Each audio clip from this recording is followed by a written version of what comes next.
Selamat pagi anak-anak, hari ini kita ketemu lagi di hari Jumat tanggal 18 September 2020.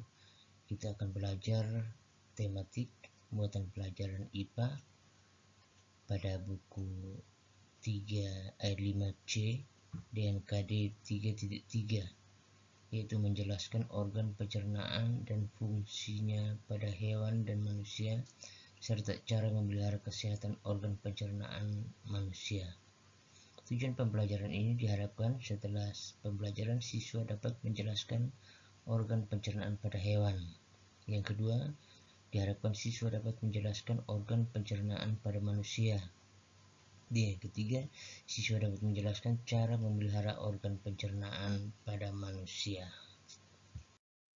Nah, berikut kita mulai dengan sistem pencernaan pada mamalia. Hewan yang pertama yaitu mamalia. Salah satu contoh hewan mamalia adalah hewan memamah biak, misalnya sapi. Hewan memamah biak itu hewan yang makan, setelah itu dia akan muntahkan makanannya dan mengunyah lagi saat dia sedang tidur. Saluran pencernaan pada hewan mamalia terdiri dari mulut, kerongkongan, lambung, usus halus, usus besar, dan anus. Perbedaan sistem pencernaan hewan memamah biak dengan manusia terletak pada susunan gigi dan lambung. Gigi pada hewan memamah biak terdiri atas gigi seri dan gigi geraham saja, jadi tidak ada taring. Lambung hewan memamah biak terdiri atas 4 bagian, yaitu perut besar atau rumen, perut jala atau retikulum, perut kitab atau omasum, dan perut masam atau abomasum. Pada perut besar dan perut jala, makanan dicerna secara kimiawi oleh enzim amilase yang dihasilkan bakteri dan protozoa yang hidup di dalam lambung hewan tersebut. Di dalam perut kitab atau omasum, makanan dicerna secara mekanik oleh dinding-dinding lambung. Kemudian selanjutnya makanan terus ke perut masam dan dicerna secara kimiawi oleh asam dan enzim pencernaan. Dari obamasum atau perut masam, makanan terus ke usus halus dan terjadilah penyerapan sari makanan. Sisa makanan akan terus ke usus besar untuk kemudian dibuang melalui anus. Berikut gambar saluran pencernaan ruminsia atau hewan mamah biak. Yang pertama, mulai dari seperti yang tadi sudah kita jelaskan, ada mulut, kerongkongan, retikulum, rumen, omasum, abomasum, kemudian usus halus, usus besar, dan anus. Sistem pencernaan pada hewan yang kedua yaitu sistem pencernaan makanan pada aves atau pada burung. Saluran pencernaan pada burung terdiri atas mulut, kerongkongan, tembolok, lambung kelenjar, lambung pengunyah atau empedal, usus halus, usus besar, dan kloaka. Kloaka itu muara bersama atau pembuangan bersama antara saluran kemih dan saluran sisa makanan. Pada burung umumnya, paruh burung umumnya keras, mulutnya tidak memiliki gigi. Tembolok merupakan bagian bawah kerongkongan yang membesar. Jadi tembolok itu hanya berfungsi sebagai tempat penampungan makanan sementara. Lambung kelenjar berfungsi untuk mencerna makanan secara kimiawi dengan enzim pencernaan. Lambung pengunyah atau empedal berfungsi mencerna makanan secara mekanik. Empedal yang memiliki dinding yang kuat keras itu bisa menghancurkan biji-biji yang ditelan oleh burung. Di bagian akhir usus besar terdapat rektum yang berakhir di kloaka. Berikut gambar sistem pencernaan pada burung. Kita tahu terlihat atas mulut atau paruhnya, kemudian kerongkongan, ada tembolok, ada lambung kelenjar, ada empedal atau lambung pengunyah, ada usus, dan kemudian sampai kepada kloaka atau pembuangan. Baiklah, sistem pencernaan pada hewan yang ketiga yaitu sistem pencernaan makanan pada reptil. Contoh hewan reptil yaitu ular, buaya, komodo, kadal, biawak, ya, kura-kura dan lain sebagainya. Ada reptil pemakan serangga dan ada juga pemakan daging atau karnivora. Saluran pencernaan reptil terdiri atas mulut, kerongkongan, lambung, usus halus, usus besar, dan kloaka. Jadi pada umumnya secara garis besarnya itu saluran pencernaannya untuk berbagai jenis hewan itu sama. Di dalam mulut terdapat gigi, lidah, dan kelenjar ludah.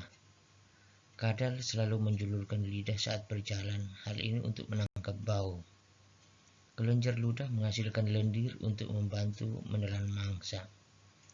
Pencernaan secara kimiawi dilakukan oleh kelenjar pencernaan berupa hati, empedu, dan pankreas.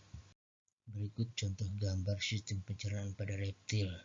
Kita ambil contoh pada buaya yang terdiri atas mulut, kerongkongan, lambung, hati, itu untuk pencernaan secara kimiawi, empedunya, kemudian usus, dan terakhir pada kloaka.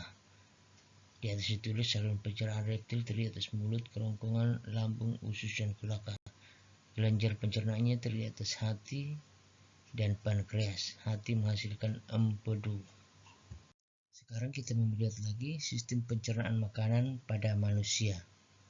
Sistem pencernaan adalah suatu proses menghancurkan dan mengubah makanan menjadi sari-sari makanan yang dapat diserap oleh tubuh. Jadi itu pengertian daripada pencernaan. Proses pencernaan makanan pada manusia ada dua cara, yaitu yang pertama secara mekanik, yaitu proses mengubah makanan menjadi lebih kecil dan lembut. Ini biasanya dilakukan di dalam rongga mulut dengan mengunyah dan menggunakan gigi. Kemudian pencernaan secara kimiawi, yaitu proses mengubah zat makanan dengan yang kompleks menjadi lebih sederhana dengan enzim sehingga mudah diserap oleh tubuh. Saluran pencernaan makanan pada manusia terdiri atas rongga mulut, kerongkongan, lambung, usus halus, usus besar, dan dibuang melalui anus. Di dalam mulut, makanan selain dicerna secara mekanik oleh gigi dan lidah untuk mengaduk, juga dicerna secara kimiawi dengan air liur yang mengandung enzim amilase untuk mengubah karbohidrat atau zat tepung menjadi gula. Pada kerongkongan terjadi gerak peristaltik, yaitu gerak meremas makanan dan mendorong. Di dalam lambung, makanan dicerna secara mekanik oleh kontraksi dinding lambung. Juga pencernaan secara kimiawi oleh getah lambung dan beberapa enzim yaitu renin, pepsin, dan lipase yang dihasilkan oleh lambung. Makanan setelah dicerna di lambung selama sekitar 3-4 jam, makanan kemudian masuk ke usus halus. Di dalam usus halus, makanan masih dicerna lagi secara kimiawi oleh enzim lipase yang dihasilkan oleh pankreas dan empedu dari hati. Di dalam usus halus terjadi penyerapan sari makanan. Kemudian makanan yang tidak terserap akan masuk ke usus besar. Sisa makanan yang mengandung banyak air akan diserap oleh dinding usus besar. Di dalam usus besar terdapat bakteri Escherichia coli yang membantu dalam proses pembusukan sisa makanan menjadi feses. Selanjutnya feses dibuang melalui anus. Berikut gambar organ pencernaan pada manusia. Yang pertama dimulai dari mulut. Setelah dikunyah, makanan akan didorong ke dalam lambung dengan gerak peristaltik oleh kerongkongan. Kemudian sampailah di lambung, dia akan dicerna lagi dengan enzim dihasilkan oleh lambung dan secara mekanik oleh dinding lambung.